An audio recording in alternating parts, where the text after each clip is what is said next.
नमस्कार, my town channel में आपका एक बार फिर स्वागत है। एक कहानी ऐसी भी, एपिसोड 214। कविता दूसरे शहर में पढ़ाई करने के लिए गई थी।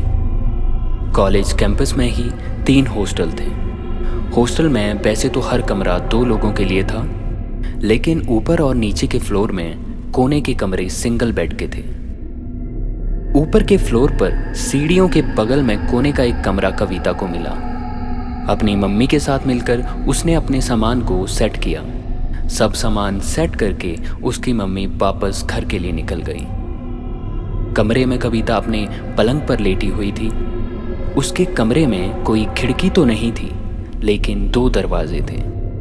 एक जो मेन दरवाज़ा था, जो आने जाने के लिए था, और दूसरा दरवाज़ा एक कॉमन बालकनी का था, जो उसके और दूसरे कॉरिडोर के कोने के रूम को जोड़ता था। उसने मेन दरवाज़ा बंद करके बालकनी का खोल रखा था। अपने पलंग पर लेटे लेटे वो बालकनी से बाहर देख रही थी। उसकी बालकनी के ठीक सामने ही दूसरा हॉस्टल था, और कविता के कमरे से सामने के हॉस्टल के ऊपर वाले फ्लोर का कमरा नंबर 61 दिख रहा था। वो लेटे लेटे कब सो गई उसे पता ही नहीं चला। अचानक उसे लगा किसी ने उसको हिलाकर जगा दिया हो। कविता हड़बड़ा कर उठी और घड़ी देखी तो पता चला डिनर का टाइम हो चुका है। हॉस्टल के मेस में तीनों हॉस्टल की लड़कियां खाने आती थी। खाना खाकर कविता वापस अपने रूम में आ गई और फिर से पलंग पर लेट गई और सामने वाले हॉस्टल के रूम नंबर 61 को देखने लगी। उसने देखा वो रूम बंद है और उसमें ताला लगा था। कविता सोचने लगी किस लड़की को मिला होगा ये रूम। सोचते सोचते उसको नींद आ जाती है। बीच रात में अचानक से कविता की आंख खुल जाती है और उसकी नज़र सामने रूम नंबर 61 पर जाती है। उसने देखा कि कमरे का दरवाज़ा खुला है, लेकिन लाइट बंद है। उसने उठकर बालकनी में जाकर देखना चाहा कि आखिर कौन लड़की उस रूम में रहती है, लेकिन उसे कुछ दिख नहीं रहा था कि अचानक उसे उस रूम में लगा कि कोई है। ध्यान से देखा तो उसे एक साया दिखाई दिया जो रूम की छत से लटक रहा था। ये देखकर कविता बुरी तरह से घबरा गई और जल्दी से अपने रूम में आकर दरवाज़ा बंद कर लिया। अपने पलंग पर लेटकर भी कविता कांप रही थी। उसे समझ नहीं आ रहा था कि उसने जो देखा वो सच था या एक वहम। किसी तरह डरते डरते उसने वो रात काटी। सुबह जब कविता की आंखें खुली तो रात की वो सारी बात भूल चुकी थी। जल्दी जल्दी तैयार होकर वो नाश्ता करके कॉलेज के लिए निकल गई। दोपहर तक क्लास करके फिर से खाना खाकर ही रूम में आई। आकर जब लेटने लगी तो उसने बालकनी का दरवाज़ा खोला। सामने देखा तो रूम नंबर 61 में ताला लगा था। उसे रात की बात फिर से याद आ गई, लेकिन उसने सोचा शायद वो मेरा वहम ही था। दोपहर में थोड़ा आराम करने के बाद जब शाम को उठी तो उसने सोचा क्यों ना हॉस्टल की बाकी लड़कियों के साथ जान पहचान कर ली जाए। ये सोचकर वो अपने कमरे से बाहर निकली तो देखा कि कई लड़कियां कॉरिडोर में ही खड़ी या बैठी थी। उसने जाकर उन लोगों से मुलाकात करी और 4-5 लड़कियों के साथ अच्छी बातचीत हो गई। सबके साथ बातें करते करते कब डिनर का टाइम हो गया उन्हें पता नहीं चला। जब घंटी बजी तो सब मेस की तरफ बढ़ी। खाना खाने के बाद सभी लड़कियां अपने अपने रूम में आ गई और पढ़ाई करने लगी। कविता भी अपने रूम में पढ़ने बैठ गई। उसने अपनी बालकनी का दरवाज़ा खुला रखा हुआ था ताकि बाहर की ठंडी हवा अंदर आती रहे। अभी कविता अपनी पढ़ाई में मगन थी कि उसे सीढ़ियों पर किसी के भागने की आवाज़ सुनाई दी। तुरंत वो अपने कमरे से बाहर आकर देखने लगी कि आखिर कौन भाग के गया, लेकिन उसे कोई दिखाई नहीं दिया। उसने पीछे के कॉरिडोर में भी जाकर देखा कि शायद उधर कोई गया हो, लेकिन उधर भी कोई नहीं गया था। सभी लड़कियों के कमरे बंद थे। जब उसे कुछ समझ नहीं आया तो वो वापस आकर फिर से पढ़ाई करने लगी। आधी रात तक पढ़ने के बाद जब उसे नींद आने लगी तो वो बालकनी का दरवाज़ा बंद करके सो गई। कुछ देर बाद किसी ने उसका बालकनी का दरवाज़ा खटखटाया, पर कविता इतनी नींद में थी कि करवट बदल कर सो गई। थोड़ी देर बाद फिर से दरवाजे पर खटखट हुई। अब की बार कविता की आंखें खुल गई, लेकिन वो उठी नहीं बल्कि पलंग पर लेटी ही रही। थोड़ी देर बाद फिर से दरवाजे पर खटखट हुई तो उसने उठकर दरवाजे को ये सोचकर खोला कि शायद बगल वाले कमरे की लड़की खटखटा रही हो। तभी एक तेज हवा का झोंका उसको छूता हुआ उसके कमरे में आ गया। कविता ने देखा तो बालकनी में कोई नहीं था और बगल वाली लड़की का दरवाजा भी बंद था। कविता थोड़ा उलझन में पड़ गई थी कि जब बगल के रूम का दरवाजा बंद है तो आखिर किसने उसका दरवाजा खटखटाया। वापस कमरे में आकर वो पलंग पर बैठ गई। तभी उसकी नज़र फिर से 61 नंबर रूम पर गई। उसने देखा कि कमरे की लाइट तो बंद है लेकिन दरवाज़ा खुला है। उसने देखा कि एक लड़की कमरे में कुछ ढूंढ रही है। फिर उस लड़की ने कोई साड़ी या दुपट्टा कुछ तो निकाला और पंखे पर फंदा बनाकर उससे लटक गई। कविता ये देखते ही चिल्लाकर बेहोश हो गई।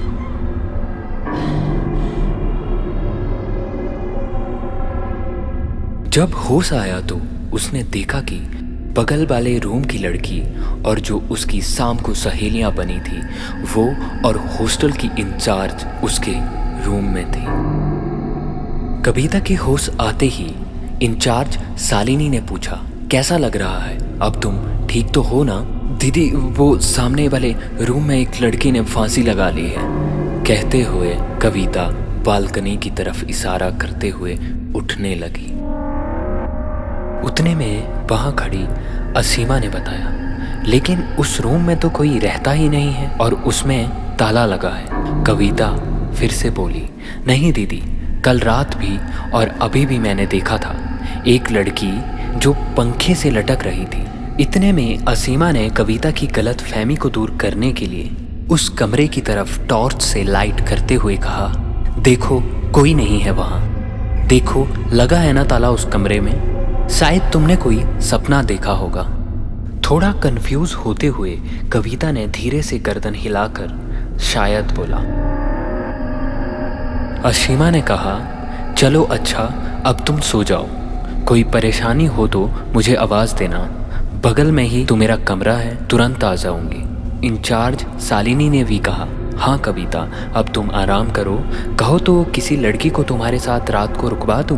कविता ने जवाब दिया, नहीं दीदी, कोई दिक्कत नहीं, मैं ठीक हूँ अब। और सब गुड नाइट कहकर अपने अपने रूम में चले गए। बगल वाली लड़की अंशुल कविता से बोली, तुम कहो तो मैं सो जाऊं तुम्हारे साथ, अगर तुम्हें डर लग रहा हो तो। कविता सोचते हुए बोली, नहीं, डर नहीं लग रहा है, लेकिन समझ में नहीं आ रहा कि ऐसे कैसे हुआ।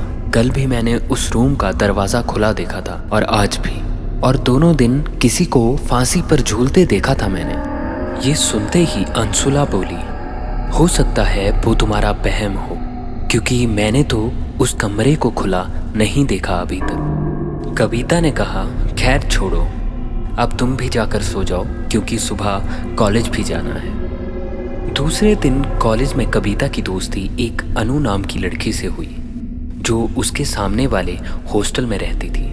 क्योंकि दोनों के सब्जेक्ट एक ही थे तो दोनों के बीच तय हुआ कि वो एक साथ रात को पढ़ाई करेंगी।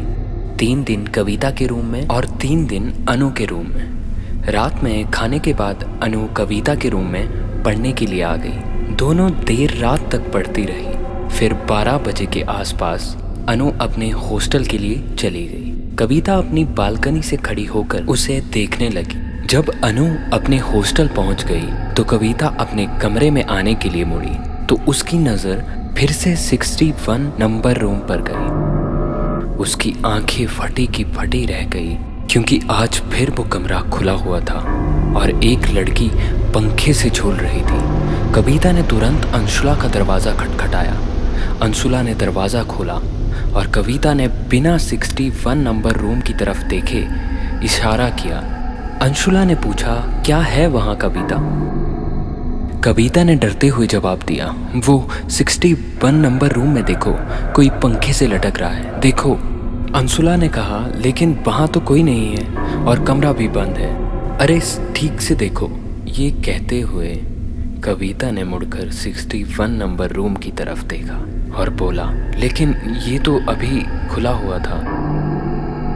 कविता को कुछ समझ में नहीं आया। डर के मारे उसने अंशुला से बोला, क्या मैं तुम्हारे साथ सो जाऊं आज? अंशुला बोली, हाँ हाँ, क्यों नहीं, सो जाओ। दूसरे दिन कविता ने कॉलेज में अनु से पूछा, अनु क्या तुम्हारे हॉस्टल 61 रूम में कोई रहता है? अनु ने बताया, नहीं तो, वो रूम तो 2 साल से बंद है और उसे किसी को दिया नहीं जाता। कविता ने गर्दन हिला दी। फिर दोनों क्लास में चली गई। कॉलेज से छूटकर दोनों खाना खाने मेस में गई। खाना खाकर दोनों बातें करते हुए हॉस्टल पहुंच गई। अनु अपने हॉस्टल चली गई और कविता अपने कमरे में आ गई। कमरे में आकर कविता पलंग पर लेट गई और थकी होने की वजह से सो गई। थोड़ी ही देर में कविता के कानों में एक आवाज़ आई, नहीं, मैंने कुछ नहीं किया, मेरा विश्वास करिए। आवाज़ सुनकर कविता की आंखें खुल गई। उसने देखा कि कमरे में कोई नहीं है। उसे समझ में नहीं आया कि ये आवाज़ कहाँ से आई। फिर वो वापस सो गई। थोड़ी देर में फिर से उसे वही आवाज़ सुनाई दी। कविता हड़बड़ा कर उठ गई। उसे समझ में नहीं आ रहा था कि उसके साथ ये क्या हो रहा है। रात को डिनर के बाद कविता आज पढ़ने के लिए अनु के हॉस्टल उसके रूम में गई। दोनों बहुत देर तक पढ़ती रही। कविता को थोड़ी नींद सी आ रही थी तो वो मुंह धोने बाथरूम गई। मुंह धोकर जब उसने ऊपर शीशे में देखा तो उसको एक लड़की पीछे खड़ी दिखी। कविता ने मुड़कर जब पीछे देखा तो वहां कोई नहीं था। कविता बहुत डर गई थी और उसने पूरी हिम्मत करके अनु का नाम चिल्लाया। तुरंत ही अनु के साथ साथ कुछ और लड़कियां भी आ गई और उन्होंने देखा कि कविता बेहोश पड़ी थी। अनु तुरंत ही उस पर पानी डालकर होश में लाने की कोशिश करने लगी। होश में आते ही कविता कांपती आवाज में बोली, अनु वो यहाँ एक लड़की थी, शीशे में मैंने देखा था, लेकिन जब पलट कर देखा तो कोई नहीं था यहाँ। अनु उसे कमरे में ले आई। अरे तुम्हें तो बुखार चढ़ गया है, एक काम करो, तुम यहीं मेरे रूम में सो जाओ, मैं तुम्हें दवाई दे देती हूँ। कहती हुई उसने कविता को पलंग पर लेटा दिया और दवाई निकालने लग गई। कविता दवाई खाकर सो गई। रात में 3 बजे के आसपास कविता की आंख खुल गई और उसने देखा कि अनु और उसकी रूममेट काजल सो रही हैं। कविता भी आंखें बंद कर लेटी रही। अचानक उसे लगा कि कमरे में कोई है। उसने आंखें खोलकर देखा तो कमरे में उन तीनों के अलावा कोई और नहीं था। फिर भी उसको लग रहा था कि कोई तो है जो अपने होने का एहसास कविता को दिलाना चाह रहा था। तभी उसके सामने वही लड़की आ गई। कविता बहुत डर गई, लेकिन उसने गौर किया कि इस बार लड़की अकेले नहीं थी, बल्कि अनु के हॉस्टल की वार्डन और फाइनल ईयर की दीदी महक भी थी। देख के लग रहा था कि वार्डन उस लड़की को बहुत डांट रही है। तभी धीरे धीरे कविता को उनकी बातचीत सुनाई देने लगी। वार्डन चिल्ला कर कह रही थी, सीमा, मैं तो तुम्हें बहुत अच्छी लड़की समझती थी, लेकिन तुम तो चोर निकली। मैंने कभी सोचा भी ना था कि पढ़ने में होशियार और इतनी सभ्य लड़की इतनी गिरी हुई हरकत कर सकती है। मुझे तुमसे ये उम्मीद नहीं थी। अभी अपने कमरे में जाओ, कल तुम दोनों को मैं प्रिंसिपल के पास लेके चलूँगी। सीमा नाम की उस लड़की ने रोते हुए बोला, नहीं मैम, मेरी बात तो सुनिए, मैंने कुछ नहीं किया है, मेरा विश्वास करिए। मुझे कुछ नहीं सुनना है, तुम दोनों अपने कमरे में जाओ अभी, कल सुबह बात करेंगे अब। कहते हुए वार्डन वहाँ से चली गई और सीमा वहीं खड़ी रोती रही और महक अपना मुंह घुमाकर वहाँ से चली गई। तभी एकाएक सब कुछ कविता की आंखों के सामने से गायब हो गया। कविता फिर सोच में पड़ गई कि उसने अभी अभी जो देखा वो सपना था या सच में वो सब अभी उसकी आंखों के सामने हुआ था। तभी वो सोच ही रही थी कि अनु भी जग गई। और कविता को जगह देखकर बोली, क्या हुआ कविता, कुछ चाहिए क्या? कविता सब बातें छुपाते हुए बोली, नहीं नहीं, वो दरअसल मेरी नींद टूट गई और अब आ नहीं रही है। कोई नहीं, तुम आंखें बंद करो, नींद खुद ही आ जाएगी। कहते हुए अनु ने उसकी आंखों को बंद कर दिया। सुबह अनु ने कविता को आवाज़ देकर जगाया, कविता उठो, देखो मैं तुम्हारा नाश्ता यहीं ले आई हूँ। कविता उठते हुए बोली, अरे मैं इतनी देर तक सोती रही तो क्या हुआ? अगर देर तक सोती रही कौन सा कॉलेज जाना है? आज तो संडे है। मुस्कुराते हुए अनु बोली, जल्दी से नाश्ता कर लो, फिर तुम्हें दवाई भी खानी है। कहते हुए अनु ने उसको एक टैबलेट दी। कविता ने नाश्ता करके दवाई खा ली, फिर थोड़ी देर बाद अपने रूम में आ गई। रूम में आकर कविता कल रात की बात को याद करने लगी। वो अपने साथ हुई अभी तक की घटनाओं की कड़ी जोड़ने की कोशिश कर रही थी, लेकिन उसे कुछ समझ में नहीं आ रहा था।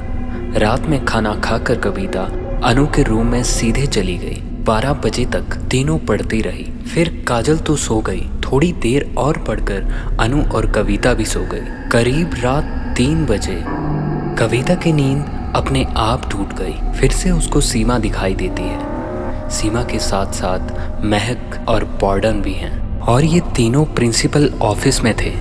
बॉर्डन प्रिंसिपल के सामने चेयर पर बैठी थी और सीमा और महक खड़ी थी। धीरे धीरे कविता को ऑफिस में हो रही बातचीत सुनाई देने लगी। बॉर्डन ने प्रिंसिपल मैम से कहा, मैडम ये महक और सीमा रूममेट हैं। महक का कहना था कि सीमा ने उसकी सोने की चैन और 1000 रुपये चुरा लिया है। जब मैंने सीमा की अलमारी की तलाशी ली तो महक की सोने की चैन और 1000 रुपये कपड़ों के नीचे मिले मुझे। प्रिंसिपल मैम ने ये सुनकर बोला, सीमा तुमने चोरी करनी कब से शुरू कर दी?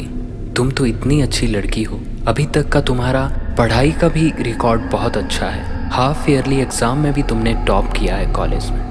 इंटर कॉलेज कंपटीशन में भी तुम कॉलेज के लिए कई इनाम जीते। पूरा कॉलेज, हर टीचर तुम पर नाज करते हैं। बाकी लड़कियां भी तुमसे प्रेरित होती हैं, और तुमने चोरी जैसा गंदा काम किया। सीमा रोते हुए बोली, मैंने चोरी नहीं करी है, मेरा यकीन करिए। सच में मुझे नहीं पता कि आखिर महक की चैन और पैसे कहाँ से मेरी अलमारी में आ गए। सीमा रोते हुए ये कहती रही, पर किसी ने उसकी एक ना सुनी। फिर प्रिंसिपल मैम बोली, देखो सीमा, वैसे तो चोरी करने के जुर्म में तुम्हें जेल हो सकती है और तुम्हें कॉलेज से भी निकाला जा सकता है, लेकिन तुम्हारा पिछला रिकॉर्ड देखकर कमेटी के साथ सलाह करते हैं कि तुम्हारे साथ क्या किया जाए। फिलहाल तो तुम्हारे माता पिता को बुलाया जाएगा। क्या जेल जाना पड़ेगा मुझे? कॉलेज से भी निकाल दिया जाएगा?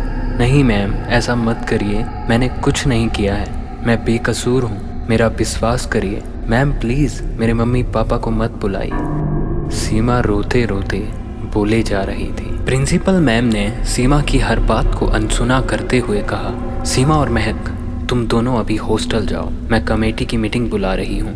फिर तुम दोनों को बुलाया जाएगा, तब कमेटी के सामने सारी बातें बताना। फिर कमेटी जो निर्णय लेगी वही होगा। ऑफिस से बाहर निकलकर जब दोनों आए तो सब लड़कियां सीमा को ही देख देख कर बातें कर रही थी। सबने कमेटी के फैसले से पहले ही सीमा को चोर साबित कर दिया था। बिना किसी के नज़र मिलाए सीमा सीधे हॉस्टल चली गई। अचानक से कविता की आंखों के सामने से सब कुछ गायब हो गया और उसे किसी के रोने की आवाज़ सुनाई देने लगी। कविता उठकर रूम से बाहर गई तो उसने देखा कि सीमा खड़ी रो रही है। फिर सीमा रोते रोते चलने लगी। कविता भी उसके पीछे चल दी। सीमा 61 नंबर के रूम के अंदर गई। कविता रूम के बाहर ही खड़ी रही, सीमा को देखने लगी। देखते ही देखते सीमा ने अपने दुपट्टे से फंदा बनाकर फांसी लगा ली। ये देखकर कविता बहुत तेज चीखी। तुरंत ही अनु और काजल उठ गई और कविता से पूछा, क्या हुआ कविता, क्यों चीखी तुम? कोई बुरा सपना देखा? आवाज सुनकर बगल में सोई सीनियर अंशु भी आ गई। उन्होंने भी कविता से पूछा, क्या हुआ कविता? कविता रोती हुई बोली, वो अभी 61 नंबर रूम में सीमा दीदी ने फांसी लगाकर आत्महत्या कर ली। सीनियर अंशु ने बहुत हैरानी के साथ कविता से ये पूछा, क्या सीमा ने आत्महत्या कर ली? लेकिन तुम्हें कैसे पता चला? कविता बोली, मैंने अपनी आंखों से देखा दुपट्टे में फांसी लगाते हुए। ये सुनते हुए अनु बोली, लेकिन तुम तो यहीं थी, कमरे से बाहर गई ही नहीं। और ये सीमा दीदी कौन है? तब कविता इधर उधर कमरे की तरफ देखते हुए बोली, मैं यहाँ कैसे आ गई? मैं तो बाहर 61 नंबर रूम के सामने खड़ी थी। सारी बातें सुनने के बाद सीनियर अंशु ने कहा, तुम ठीक कह रही हो कविता। 2 साल पहले की बात है। 61 रूम में महक और सीमा रहती थी। दोनों पढ़ने में बहुत होशियार थी, लेकिन सीमा थोड़े गरीब घर की थी, लेकिन बहुत ईमानदार और अच्छी लड़की थी। महक बहुत पैसे वाले घर की थी और हर चीज़ में अव्वल आती थी, लेकिन सीमा से हमेशा हार जाती थी। इस वजह से महक सीमा से जलने लगी थी। कविता ने पूछा, लेकिन दीदी सीमा दीदी ने आत्महत्या क्यों करी? अनु और काजल को कुछ समझ में नहीं आ रहा था कि आखिर वो दोनों किस सीमा की क्या बात कर रहे हैं। दोनों बस चुपचाप सुन रही थी। सीनियर अंशु ने आगे बोलना शुरू किया। एक दिन महक ने सीमा पर चोरी का इल्ज़ाम लगा दिया और चोरी का सामान भी सीमा की अलमारी में मिला। वार्डन दोनों को प्रिंसिपल के पास लेकर गई। वहाँ मैम ने बोला कि कमेटी की मीटिंग में इस मामले का फैसला होगा और सीमा की मम्मी पापा को भी बुलाने के लिए कहा गया। सीमा बहुत रोई, बहुत गिड़गिड़ाई और कहती रही कि उसने चोरी नहीं की है, लेकिन मैम ने कमेटी और उसकी मम्मी पापा को बुलाने का फैसला कर लिया था। सीमा बहुत दुखी हो गई थी और कॉलेज से हॉस्टल आते आते उसने कितनों के मुंह से खुद को चोर सुन लिया था। बस यही वो बर्दाश्त नहीं कर पाई और रूम पर आकर फांसी लगा ली। कविता ने दुखी होते हुए पूछा, दीदी क्या सच में उन्होंने चोरी की थी? सीनियर अंशु ने उदास होकर कहा, नहीं, सीमा ने चोरी नहीं करी थी, बल्कि महक ने चाल चली थी। मैं, सीमा और महक बहुत अच्छी सहेलियां थी। हम तीनों की दोस्ती पूरे कॉलेज में मशहूर थी, लेकिन महक सीमा से जलने लगी थी। जब महक ने सीमा पर चोरी का इल्ज़ाम लगाया और सामान भी सीमा की अलमारी में मिला, तो सीमा पर शक मुझे भी हुआ था। कविता ने पूछा, फिर क्या हुआ? सीनियर अंशु ने बताया, फिर मैंने भी दूसरों की तरह सीमा से पूछ लिया कि क्या चोरी उसने करी है। सीमा को मेरा उस पर शक करना बहुत बुरा लगा था। कविता ने सवाल किया, दीदी लेकिन कैसे पता चला कि सीमा दीदी ने चोरी नहीं करी थी? सीनियर अंशु ने बताया, उस दिन जब मैंने सीमा से चोरी की बात कॉलेज में पूछी थी, तब वो प्रिंसिपल ऑफिस से बाहर आई थी। तब उसने मुझसे कहा कि मैं भी दूसरों की तरह ही उस पर शक कर रही हूँ। तब मैंने उसकी आंखों में सच्चाई देखी थी। फिर पीछे से आती महक से मैंने बोला कि क्या सच में सीमा ने चोरी करी है? तो जो महक ने कहा उसे सुनकर मुझे बहुत गुस्सा आया और मैंने महक को बहुत सुनाया और तभी मुझे महक से नफरत हो गई और मैंने उससे दोस्ती तोड़ दी। महक ने कहा था कि उसने सीमा को कॉलेज से निकालने के लिए ये सब चाल चली है, क्योंकि जब सीमा को कॉलेज से निकाल दिया जाएगा तो फिर सीमा की जगह हर चीज़ में महक का नाम होगा, लेकिन सीमा के रहते हुए वो हमेशा नंबर 2 ही रहेगी। मुझे महक की बात सुनकर बहुत दुख भी हुआ कि कैसे कोई अपने फ़ायदे के लिए किसी और को बदनाम कर सकता है। मैं महक को वहीं छोड़कर हॉस्टल की तरफ भागी सीमा को देखने के लिए, लेकिन मेरे आने से थोड़ी देर हो गई और तब तक सीमा दुनिया छोड़कर जा चुकी थी। ये कहते हुए सीनियर अंशु रोने लगी। तीनों लोग उन्हें चुप कराने लगे। चुप होने के बाद कविता ने उनसे पूछा, दीदी क्या फिर सबको पता चल गया था कि सीमा दीदी ने चोरी नहीं करी थी? सीनियर अंशु ने बताया, नहीं, आज दिन तक सिवाय मेरे और महक के किसी को नहीं पता ये बात। मैंने वो बात वार्डन को बतानी चाहिए, लेकिन उन्होंने कुछ भी नहीं सुना। उस दिन के बाद से ही उस कमरे में जो भी रहा उसको सीमा के रोने की आवाज़ सुनाई देने लगी। शुरुआत तो महक से ही हुई।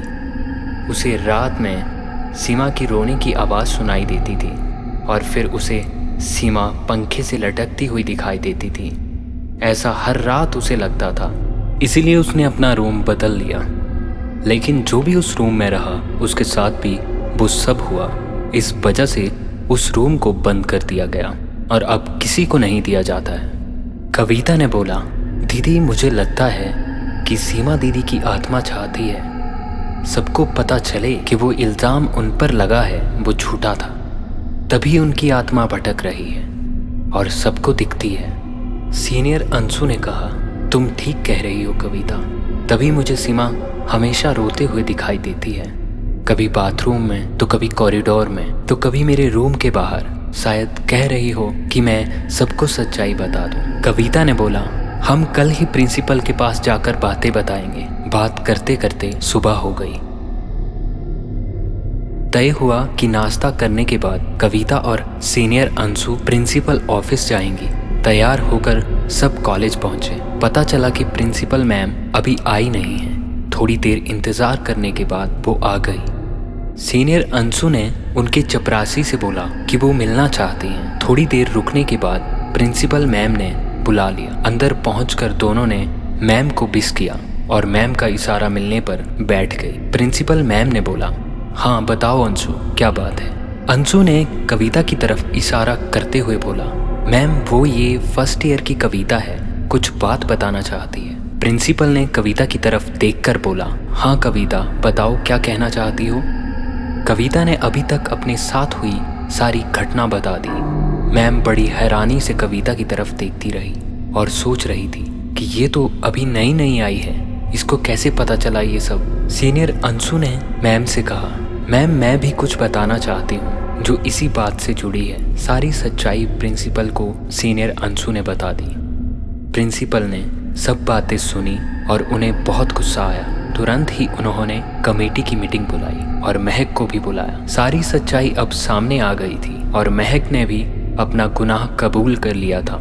रूल के हिसाब से महक को कॉलेज से निकाल दिया गया और उसके और सीमा के माता पिता को बुलाया गया। सीमा के माता पिता से कॉलेज ने माफ़ी मांगी और बोला अगर वो चाहते हैं तो महक को सीमा के ऊपर चोरी का झूठा आरोप, बदनामी और आत्महत्या के लिए मजबूर करने के जुर्म में पुलिस में शिकायत दर्ज कर सकते हैं और कॉलेज प्रशासन उनकी पूरी तरह से मदद करेगा। लेकिन सीमा के माता पिता ने ऐसा कुछ भी करने से ये कहकर मना कर दिया कि ऐसा करने से उनकी बेटी वापस तो नहीं आएगी। उनके लिए तो बेटी पर लगा दाग मिट गया, यही बहुत था। उन्होंने ये भी कहा कि महक को कॉलेज से ना निकाला जाए, लेकिन कमेटी ने कहा कि रूल सबके लिए एक है। लेकिन आपके कहने पे हम महक को कॉलेज से नहीं निकालेंगे, लेकिन हॉस्टल में नहीं रह सकेगी अब वो। अब सबको सच्चाई पता चल चुकी थी और सब सीमा के जाने का बहुत अफसोस कर रहे थे। अंशु और कविता दोनों अब बहुत खुश थी क्योंकि सीमा को न्याय मिल चुका था और सबके सामने सच्चाई आ चुकी थी। कविता अपने कमरे में आ गई और उसने बालकनी का दरवाजा खोला तो एक खुशबू उसके कमरे में भर गई। उसने 61 रूम की तरफ देखा तो उसे सीमा खड़ी नजर आई, लेकिन आज ना वो रो रही थी ना ही आत्महत्या करने की कोशिश कर रही थी, बल्कि मुस्कुराते हुए हवा में घुल गई। कविता का डर आज खत्म हो चुका था और वो एक खुशी और सुकून के साथ अपने कमरे के पलंग में लेट गई। और ये थी आज की एक कहानी ऐसी भी।